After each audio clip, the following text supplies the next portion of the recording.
Mrs. Moore, you're telling me you suspected your son-in-law was trying to poison you? I looked Officer Harlington straight in the eye, my hands folded calmly in my lap despite everything that had just happened. At 68 years old, I've learned that sometimes the most shocking truths are delivered in the quietest voices. I didn't just suspect it, Officer Harlington. I can prove it. The fluorescent lights in that police station hummed overhead as I sat there, still wearing the same floral dress I'd put on for what was supposed to be a peaceful family dinner just hours earlier. But there was nothing peaceful about watching paramedics rush my son-in-law's mother to the hospital, her face gray and her body convulsing from the poison that was meant for me. You see, Janet wasn't supposed to be the one drinking that smoothie. I was. And if I hadn't switched our glasses when Derek wasn't looking, it would be me strapped to that gurney right now, fighting for my life, instead of sitting here telling you this story. But I'm getting ahead of myself. To understand how a family dinner turned into an attempted murder investigation, I need to take you back 2 weeks earlier, to the day my daughter Melody walked into my living room and demanded $200,000. If you've ever had someone you love look you in the eye and ask you to risk everything you've worked for, hit that subscribe button, because this story is about to show you exactly how far some people will go when you tell them no. But here's what Derek didn't count on. I've been underestimated my entire life. People see an older woman, a former janitor, someone who's quiet and gives too much, and they think I'm naive. They think I'm weak. They have no idea how wrong they are. So let me ask you this. Have you ever had that gut feeling that something wasn't right, even when everyone around you was telling you to trust and just go along with it? Because what happened next proved that sometimes your instincts are the only thing standing between life and death. But to understand why Derek was so desperate to get his hands on my money, why he was willing to poison his own mother-in-law to get it, I need to tell you about the business proposal that started it all. The proposal that made me realize my daughter had married a man who saw me not as family, but as an obstacle to be eliminated. Let me tell you about the woman Derek thought he could manipulate so easily. When my husband died of a heart attack at 45, I was left with a 7-year-old daughter and exactly $300 in our checking account. $300 to build a life, to raise a child, to somehow make ends meet when the world felt like it was crumbling around me. But I had made a promise to my dying husband. I had whispered it to him as he lay in that hospital bed, his hand growing cold in mine. I would give Melody everything we couldn't afford to give her together. Private school, college, a chance at the life we had dreamed of but never had. So I took a job as a hospital custodian, working the night shift so I could be home when Melody got out of school. Double shifts became my normal, triple shifts when I could get them. While other mothers were at PTA meetings and school plays, I was scrubbing floors and emptying trash cans, my knees burning and my back aching, counting every dollar that went into that savings account. For 15 years, I drove the same beat-up Honda Civic. The passenger door handle broke in year 3, the air conditioning died in year 7, and by year 10, I had to keep a bottle of oil in the trunk because it leaked so badly. But that car ran, and every month I wasn't making car payments was another month I could put money toward Melody's future. I wore the same 3 dresses in rotation for years, the navy blue one for church, the gray one for parent conferences, and the black one for special occasions. When Melody graduated high school, I wore that same black dress. When she graduated college, that same black dress. And 3 years ago when she married Derek, I walked down the aisle in that same black dress, trying to hold my head high while his mother Janet whispered to her friends about the help's mother. That wedding cost me $40,000 I didn't have. $40,000 I had to borrow against my house because Melody deserved a perfect day, and Derek's family was paying for nothing. Janet made sure everyone knew that the bride's family was responsible for the costs, then sat back and watched me scramble to make it happen. But I did it. I always did it, because that's what mothers do. We sacrifice until there's nothing left to give, and then we find a way to give more. 2 weeks ago, Melody and Derek showed up at my door on a Tuesday evening. I was just finishing a dinner of soup and crackers when they walked into my living room like they owned the place.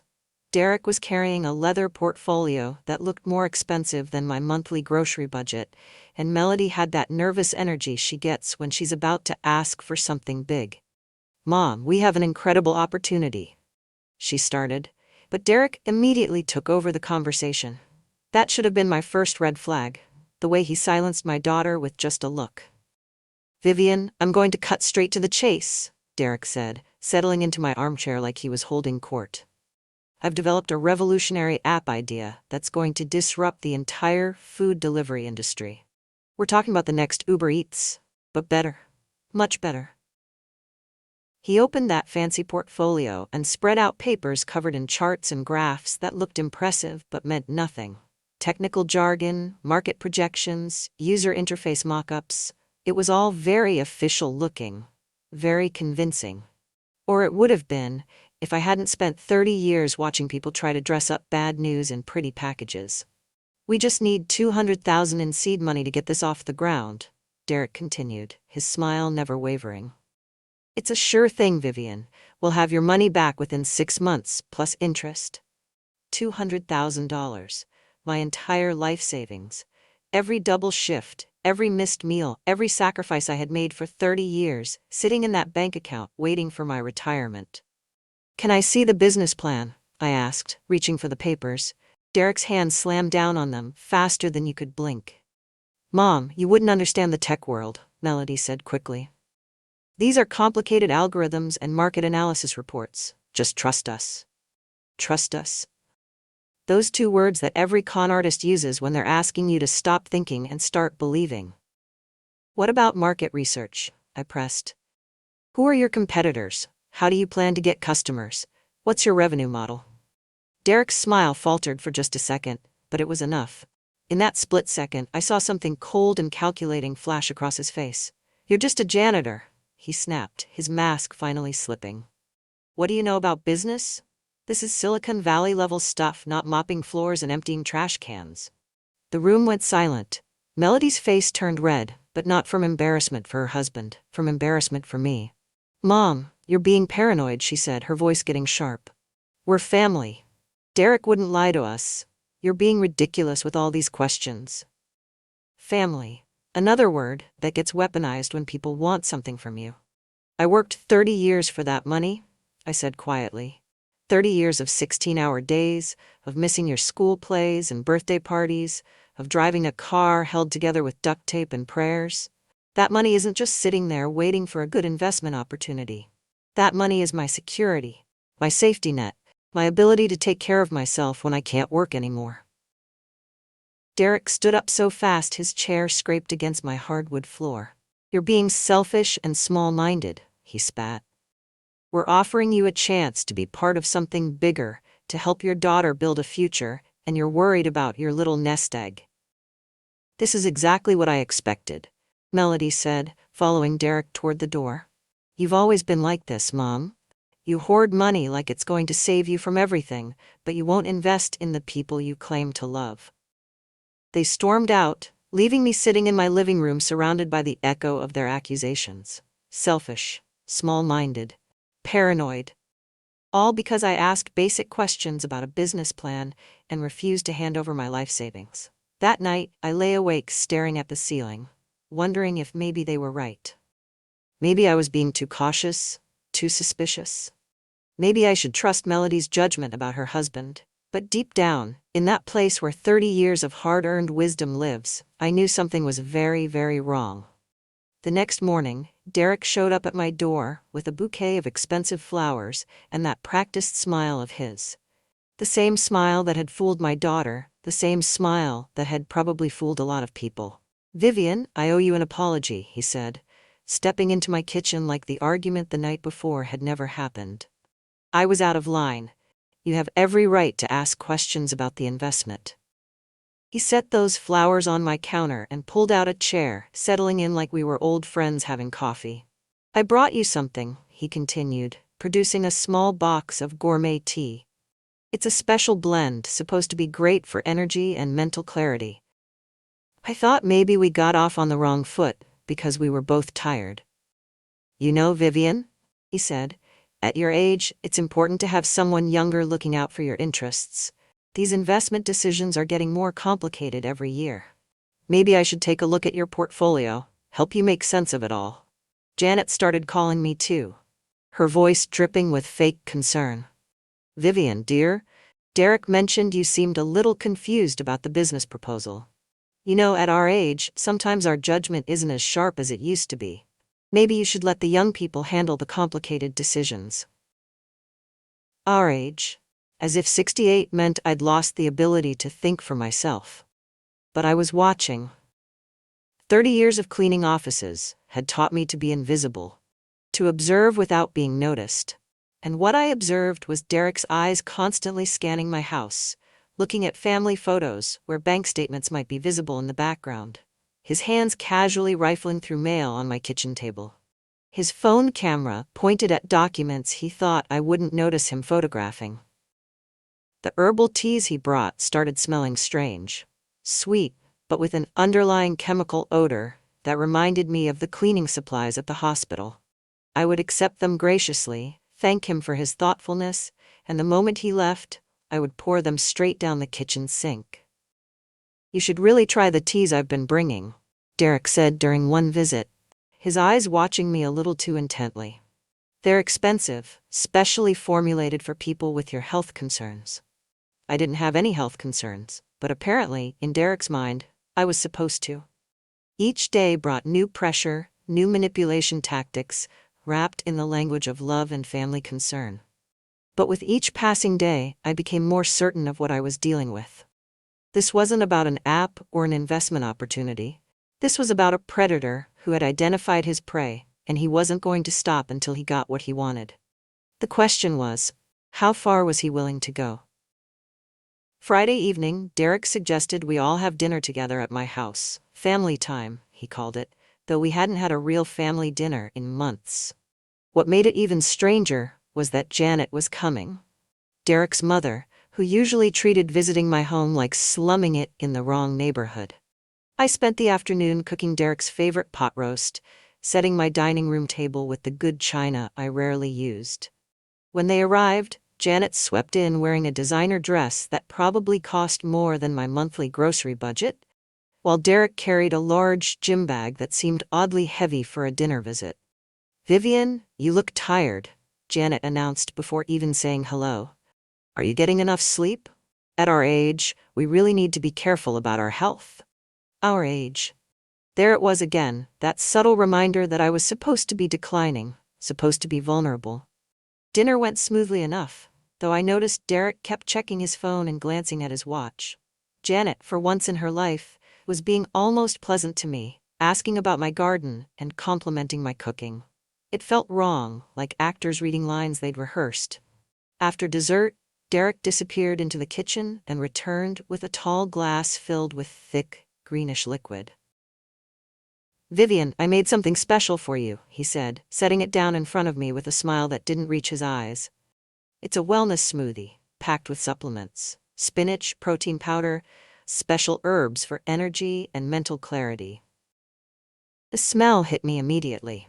Sweet on the surface, but underneath was something sharp and chemical that made my stomach turn. It reminded me of the industrial cleaning solutions we used in the hospital's isolation wards, the ones that came with warning labels about ventilation and protective equipment. Derek, that's so thoughtful, I said, picking up the glass and pretending to examine it appreciatively. What exactly is in it? Oh, just the usual health food store stuff, he said quickly, but his eyes never left my hands. Spirulina, wheatgrass, some special vitamins I ordered online. You really should drink it while it's fresh. The nutrients break down if you wait too long. There was something in his voice, an urgency that felt more like desperation than concern. Janet was watching too, both of them focused on me with an intensity that made my skin crawl. I'll be right back, I said, standing up. I just need to get some water to wash this down. In the kitchen, my hands were shaking as I quickly poured the smoothie into a clean glass from my cabinet. Then I filled my original glass with Janet's iced tea from the pitcher on the counter. It was a split-second decision, driven by 30 years of trusting my instincts when something felt dangerous. When I returned to the dining room, I switched the glasses when Derek was looking at his phone.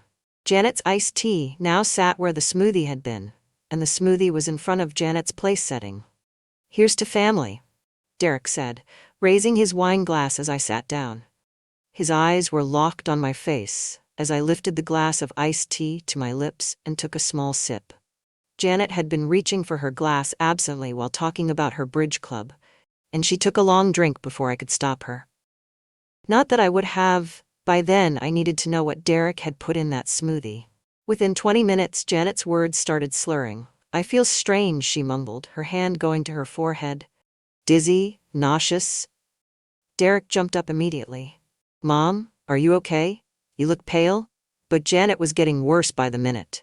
Her coordination was failing, she couldn't form complete sentences, and then she started vomiting violently.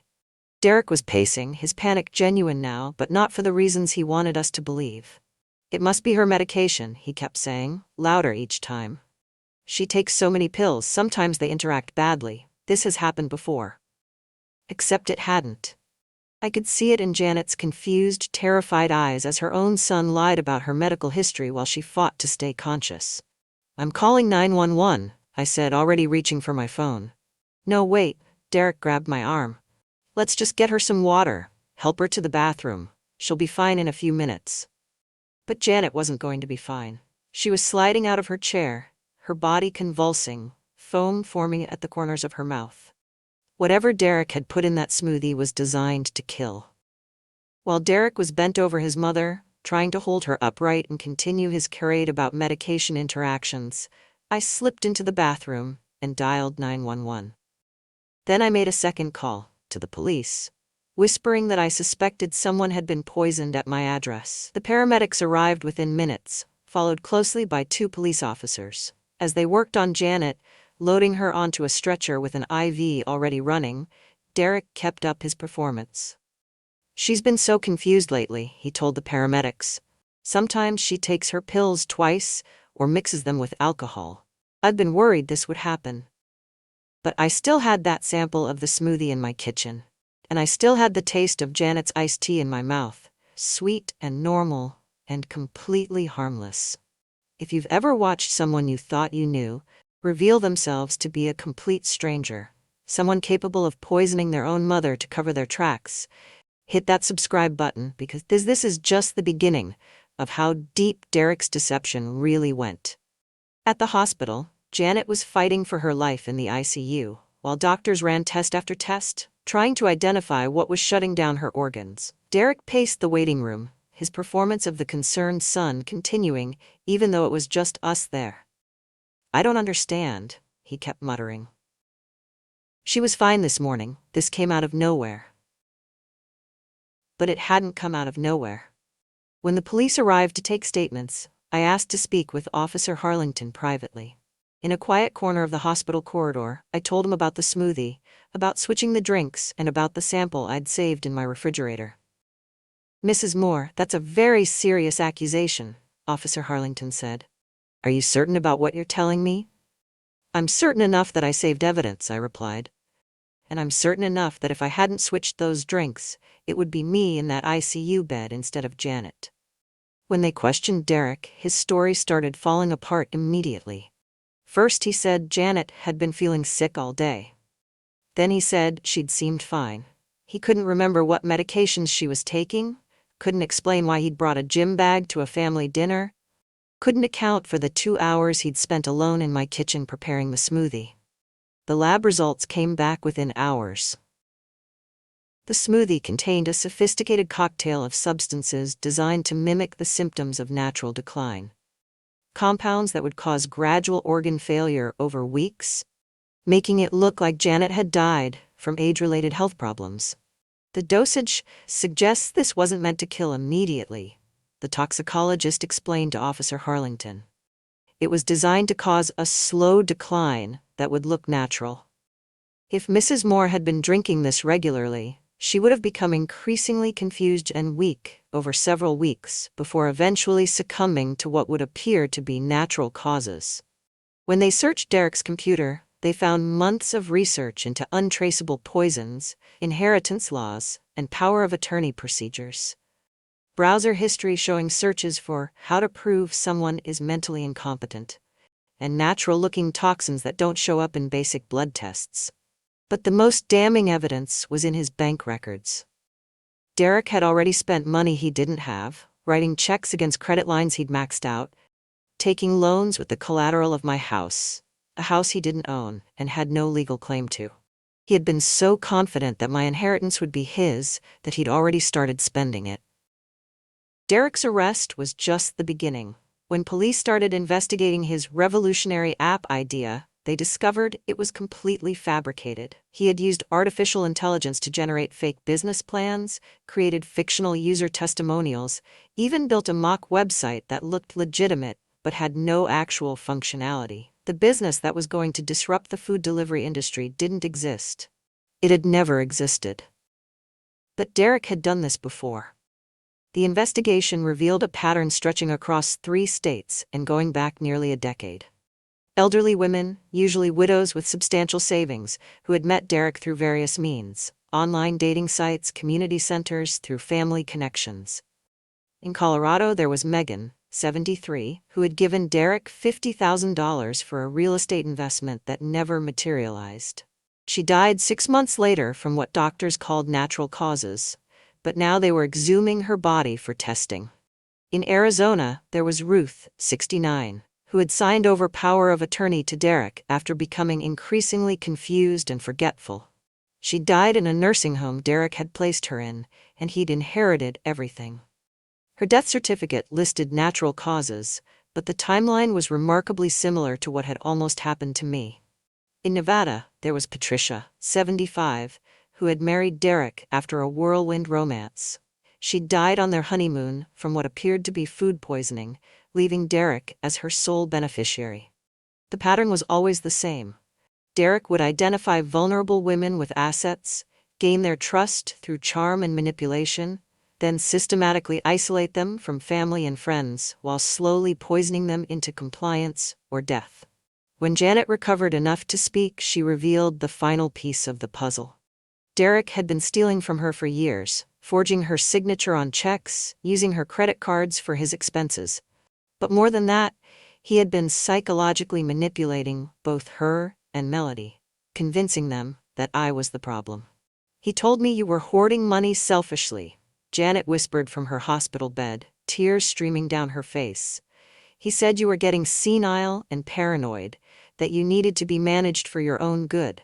He made me believe that you were standing in the way of Melody's happiness." The police found Derek's phone records showing months of research into my daily routines. He knew when I went grocery shopping, when I attended church, when I was home alone. He had been photographing my mail, documenting my banking information, building a complete profile of my finances and habits. Melody hadn't known about the poisoning, but she had been complicit in the financial manipulation. Derek had convinced her that I was being unreasonable, that family meant supporting each other without question, that my concerns about the business plan were just the paranoid fears of an aging woman losing her mental sharpness. "He made it sound like we were helping you," Melody sobbed when she came to see me. "Like we were protecting you from making bad financial decisions. I didn't know he was planning to. I never thought he would try to." But Derek had thought of everything. Or so he believed. What he hadn't counted on was 30 years of experience watching people when they thought no one was looking. 30 years of recognizing the difference between genuine concern and calculated manipulation. 30 years of trusting my instincts even when everyone around me was telling me I was wrong. Have you ever had someone try to convince you that your own judgment couldn't be trusted, that you needed them to make decisions for you? Because what I learned is that when someone is working that hard to undermine your confidence in yourself, it's usually because your instincts are right on target. And Derek's instincts had been wrong about one crucial thing. He thought being underestimated was a weakness. He had no idea it was actually my greatest strength. 3 days after Derek's arrest, Melody showed up at my door looking like she hadn't slept since the night of the dinner. Her eyes were red and swollen, her hair unwashed, and she was wearing the same clothes she'd had on when the police took Derek away in handcuffs.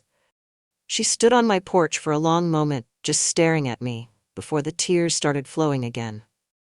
"Mom, I am so sorry," she whispered, collapsing into my arms right there in the doorway. "I thought I was protecting my marriage, but I was helping him hurt you. I was helping him plan to kill you. For 32 years, I had dreamed of the day my daughter would see Derek for who he really was. But not like this. Never like this. I believed him when he said you were getting paranoid," she sobbed into my shoulder. "I believed him when he said you were being selfish with your money. I believed him when he said we needed to manage your finances for your own good. Mom, I helped him photograph your bank statements. I helped him get information about your daily routine. I was so desperate to save my marriage that I became part of his plan to murder my own mother." The weight of her confession settled between us like a stone. My daughter, the little girl I had sacrificed everything for, had been manipulated into becoming an accessory to my own attempted murder. "He was so good at it, Mom. So convincing. He made me feel like I was the good daughter, the one who cared enough to intervene when you were making bad decisions.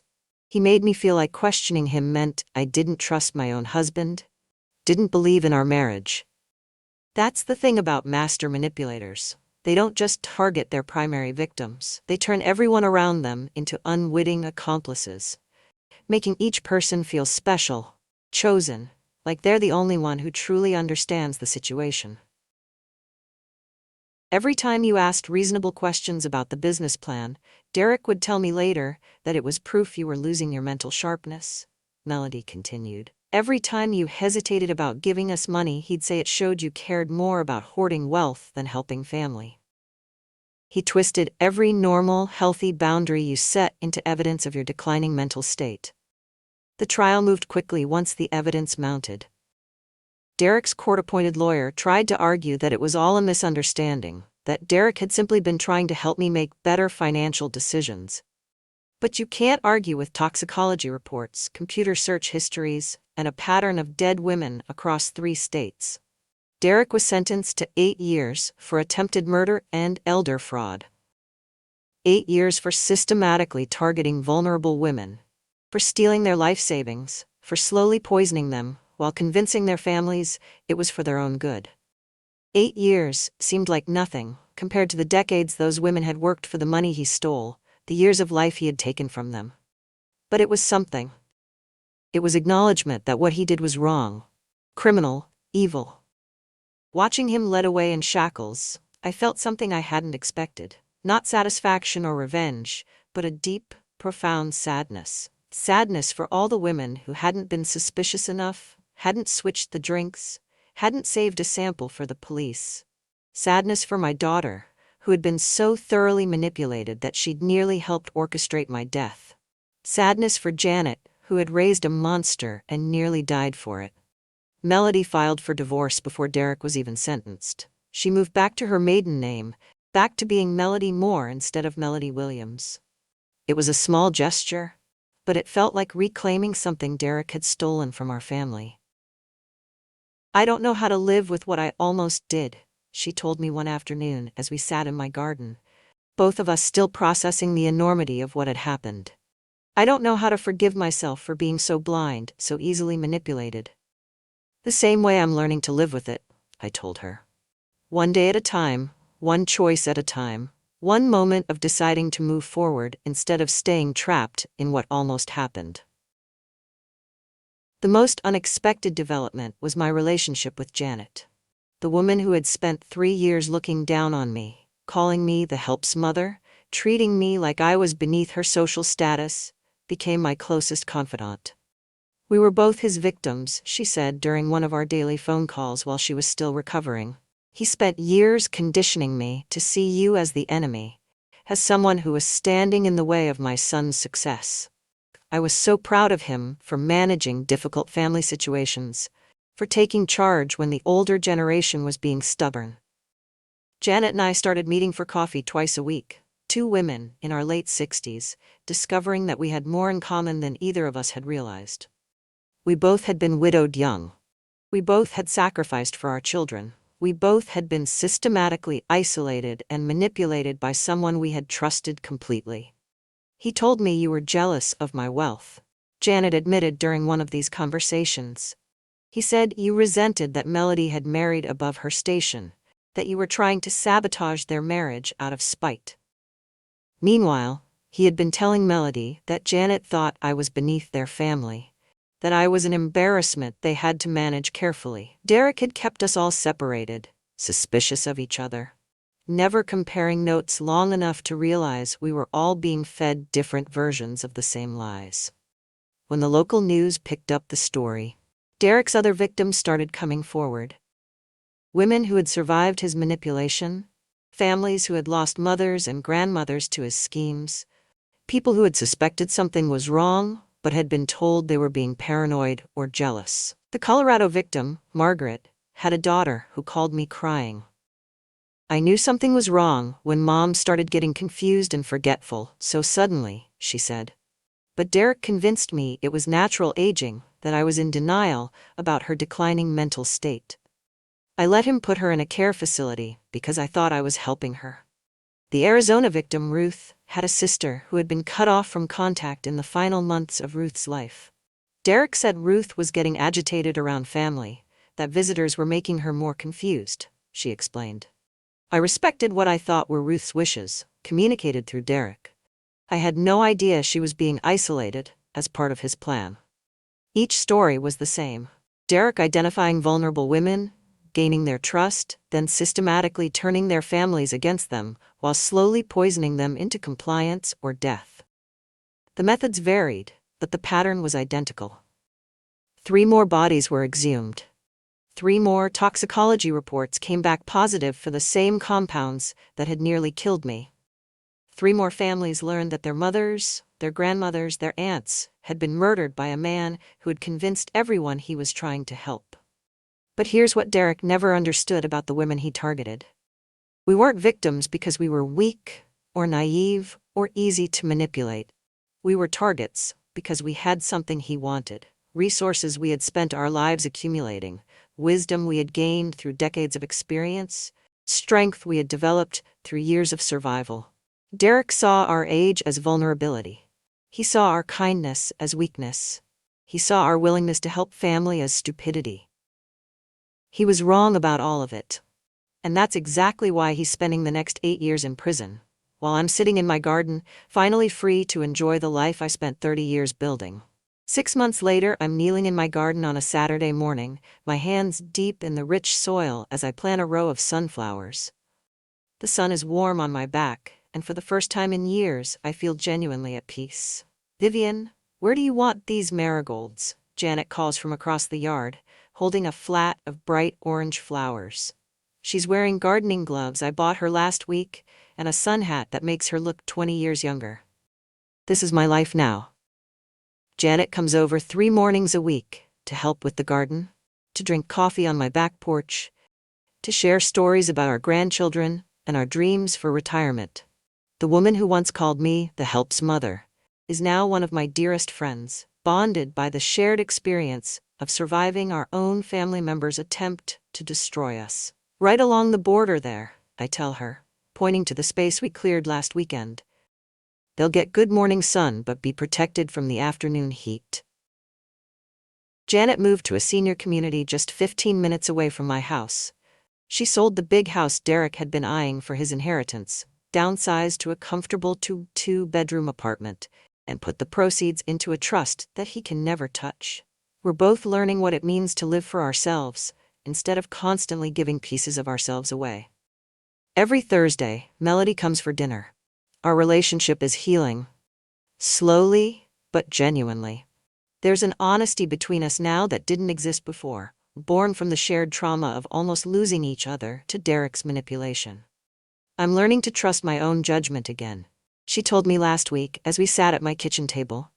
Derek spent 3 years convincing me that my instincts were wrong, that questioning him meant I was being a bad wife. I'm in therapy now, learning to recognize the difference between love and control. Melody is taking business classes at the community college. rebuilding the confidence Derek systematically destroyed.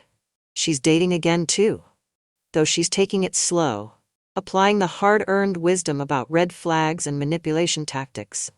My savings account is still intact, still sitting there earning interest after 30 years of sacrifice and 6 months of nearly losing everything. But now I'm using portions of it for something Derek never could have imagined: helping other elderly people who have been targeted by financial predators. I volunteer with the police department's elder abuse prevention program now, speaking at community centers and senior living facilities about the warning signs of financial exploitation. I tell them about Derek's techniques: the love bombing, the isolation tactics, the gradual undermining of confidence and judgment. Trust your instincts. I tell these audiences of gray-haired women and men who remind me of myself. If someone is pushing you to make financial decisions quickly, if they're dismissing your questions as confusion or paranoia, if they're trying to separate you from other family members or friends who might offer different perspectives, these are not signs of love. These are signs of predation. Last month, I helped an 82-year-old woman named Florence recognize that her new boyfriend was isolating her from her children while pressuring her to change her will. The month before that, I assisted police in building a case against a caregiver who had been slowly draining his elderly client's bank account. Each person I help feels like a small victory against Derek and all the predators like him. Each family reunion, each preserved inheritance, each elderly person who learns to protect themselves. It's proof that his manipulation didn't win. Janet volunteers with me sometimes, sharing her story about how Derek had been forging her signature and stealing from her accounts for years before he tried to poison her. We make a good team, two women who learned the hard way that family loyalty can be weaponized against you. We're like the Survivors Club. Janet joked last week as we prepared materials for a presentation at the Riverside Senior Center. We should get matching t-shirts. We survived our own family members. It's dark humor, but it helps. Laughing about what almost happened to us takes away some of its power to hurt us now. People ask me all the time how I knew to switch those drinks that night. How did I have the presence of mind in that moment of crisis to make a decision that saved my life? The answer is simple.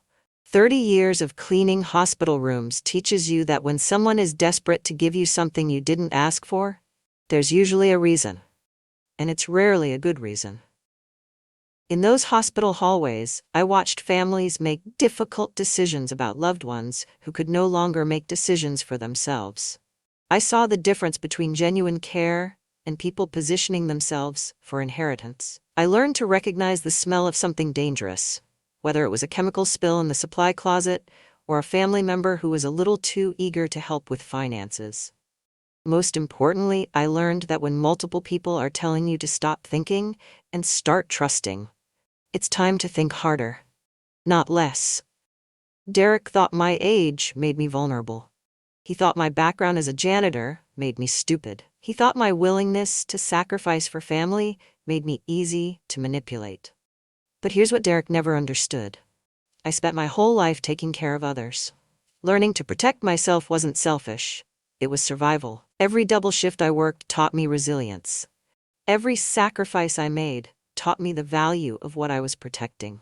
Every time someone underestimated me because of my age, my job, or my quiet demeanor, I learned that being underestimated could be a superpower. Right now, as I sit in my garden with Janet, both of us laughing at something silly her granddaughter said on the phone yesterday, I realize that Derek gave us an unexpected gift. He taught us that we're stronger than we knew, that we deserve to protect what we've worked for, and that real family doesn't ask you to stop thinking for yourself. We're two women in our late 60s who survived a predator, saved each other's lives, and built a friendship from the ashes of his manipulation. We're not victims anymore.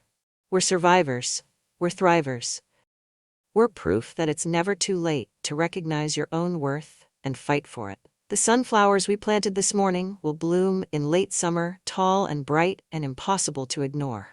Just like us. So here's my question for you. Have you ever had someone in your life try to convince you that trusting them meant stopping thinking for yourself? Because that's not love? That's not family, and that's not protection, that's control. And recognizing the difference might just save your life someday, the way it saved mine. Remember, your instincts are valid, your questions are important, and your right to protect what you've worked for isn't selfishness. It's survival. Don't let anyone convince you otherwise. If you've made it this far in my story, if you've watched me survive attempted murder and financial manipulation and family betrayal, then hit that subscribe button right now. Because there are more stories out there of people who were underestimated, who survived when they shouldn't have, who turned their supposed weaknesses into unshakable strength.